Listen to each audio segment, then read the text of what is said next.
আমার শেষ মেসেজ, আমি সবাইকে সাথে নিয়ে আজকের এই খেলার উদ্বোধন করতে যাচ্ছি। শাহজাহানপুরে আরাফাত রহমান কোকো স্মৃতি ফুটবল টুর্নামেন্টের ফাইনাল অনুষ্ঠিত। সোহেল আহমেদ বগুড়া সদর প্রতিনিধির তথ্যচিত্র ডেস্ক রিপোর্ট। বগুড়ার শাহজাহানপুর উপজেলার সুজাবাদ উত্তরপাড়া একতা যুব সংঘের উদ্যোগে আরাফাত রহমান কোকো স্মৃতি ফুটবল টুর্নামেন্ট ২০২৫-এর ফাইনাল খেলা শুক্রবার বিকেল ৪টায় সুজাবাদ উত্তরপাড়া দাখিল মাদ্রাসা মাঠে অনুষ্ঠিত হয়েছে।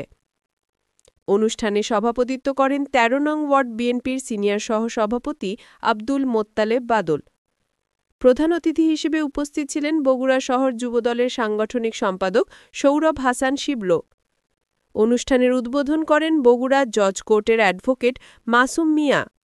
বিশেষ অতিথি হিসেবে উপস্থিত ছিলেন বগুড়া শহর যুবদলের যুগ্ম সাধারণ সম্পাদক রফিকুল ইসলাম লেমন এবং সুজাবাদ দোহপাজার বিশিষ্ট ব্যবসায়ী ও সমাজসেবক আবু বক্কর সিদ্দিকী ফিরোজ। এছাড়া আমন্ত্রিত অতিথি হিসেবে উপস্থিত ছিলেন আরিফুর রহমান দীপন, মইনুল হাসান রনি, বিল্লাল হোসেন, জাহিদুল ইসলাম, মইনুল হাসান মুন্নু, মিরাজুল ইসলাম ও ফারুক প্রমুখ। খেলা শেষে বিজয়ী ও রানার আপ দলের হাতে ট্রফি ও পুরস্কার তুলে দেওয়া হয়। অনুষ্ঠানে এলাকার সর্বস্তরের ক্রীড়াপ্রেমী জনগণের উপস্থিতিতে উৎসব মুখর পরিবেশ সৃষ্টি হয়। চলন মিলের সময়ের প্রতিচ্ছবি।